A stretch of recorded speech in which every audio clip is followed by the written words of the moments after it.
Eu vou conversar agora com o professor de Relações Internacionais, Marcos Vinícius de Freitas. Ele é da China Foreign Affairs, para falar exatamente como é que estamos neste... Eu já ia falar guerra, né, professor? Mas estamos no cessar-fogo, né? Vamos pensar que estamos no cessar-fogo, até para reforçar essa ideia. Muito obrigado pela sua participação.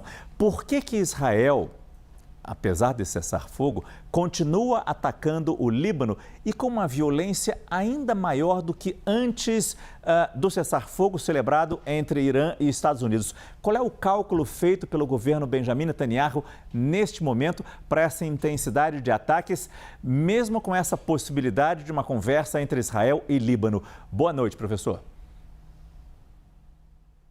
Boa noite, prazer conversar com você sempre. Eu acredito que tem um aspecto fundamental nessa história, não é?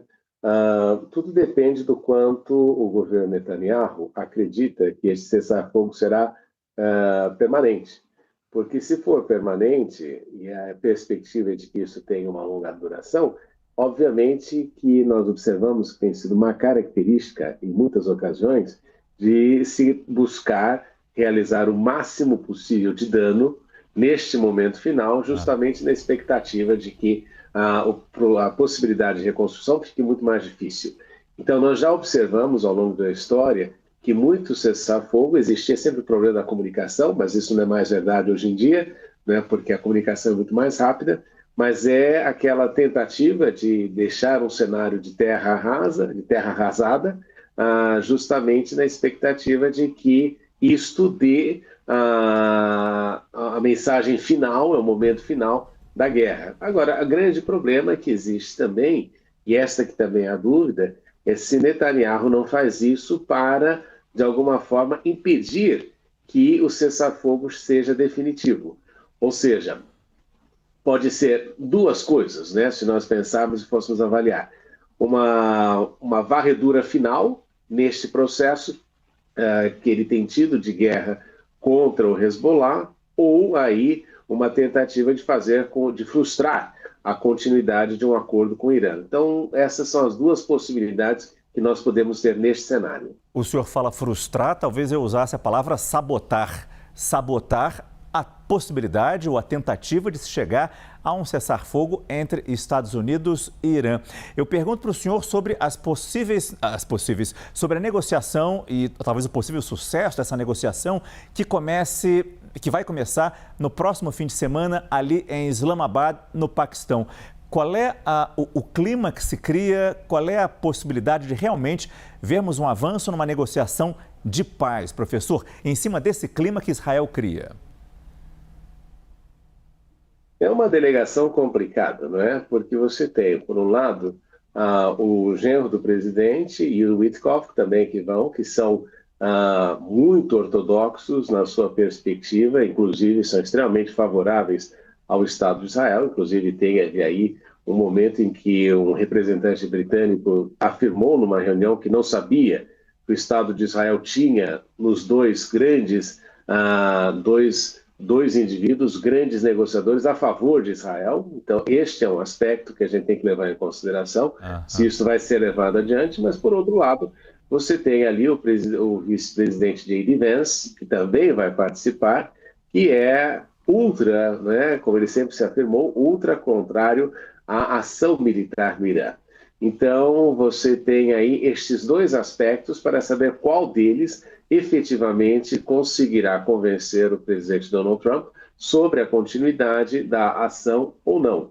O fato é que esta guerra, para Donald Trump, é ruim do ponto de vista político, prejudica o Partido Republicano, particularmente neste cenário pré-eleitoral que nós já vamos observando em razão das eleições de meio de mandato, e para J.D. Vance, que pretende ali ser candidato à Casa Branca, ser um dos concorrentes, é pior ainda se o cenário continuar, porque com uma economia pior, com uma situação de guerra presente e a devastação ocorrida neste processo todo, em razão da deterioração econômica nos Estados Unidos, em razão da inflação, isso torna a candidatura dele muito mais fraca e facilita o cenário democrata, não somente para este ano, mas também para a eleição pós-Trump. Então, nós temos aí, na mesma delegação, objetivos diferentes, né?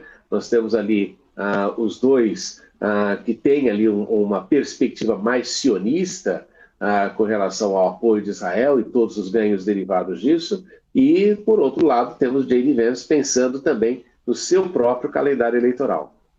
Interessante o senhor trazer a eleição americana de meio de mandato já para esta negociação. Isso é importante realmente.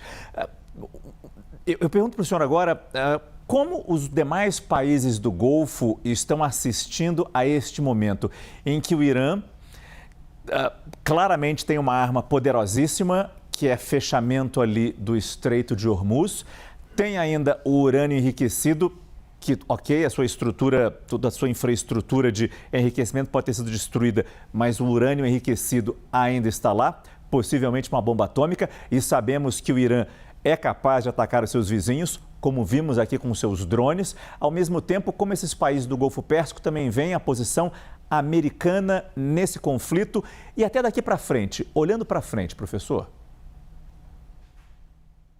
Eu acredito que a guerra fortaleceu muito regionalmente o próprio Irã, porque as ações que o Irã tomou foi justamente no sentido de atingir as bases norte-americanas. Embora a gente sabe que no cenário de guerra sempre existe a possibilidade de se cometerem erros nesse processo todo, mas eles se restringiram a uma ação militar contra as bases norte-americanas, que é efetivamente onde o Irã poderia causar algum prejuízo para os Estados Unidos. Afinal, a distância do Irã aos Estados Unidos é um grande impedimento para que haja aí qualquer tipo de situação que afete os norte-americanos. Então, este é o primeiro aspecto que nós precisamos levar em consideração. Em segundo lugar, o Irã também comprovou, nesta situação toda, que as bases militares existentes dos Estados Unidos têm uma função básica não de proteger contra o Irã, não é? Como se afirmava e como se foi sempre revelado e conversado a respeito, mas as bases norte-americanas existem efetivamente para a proteção do Estado de Israel.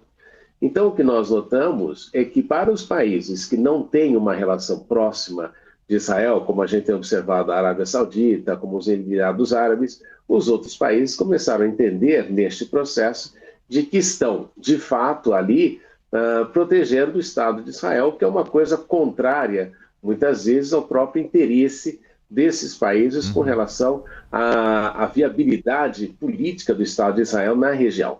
Então, isso é um problema que eles enfrentam também nesta situação.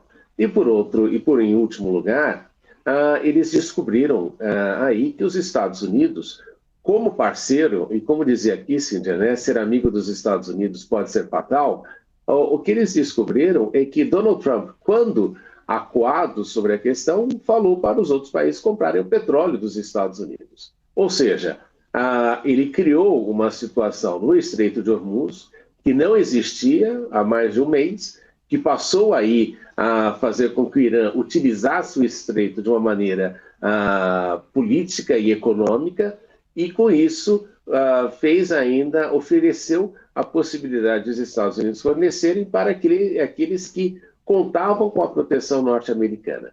Então, houve aí uma deterioração enorme por parte dos Estados Unidos da sua imagem na região.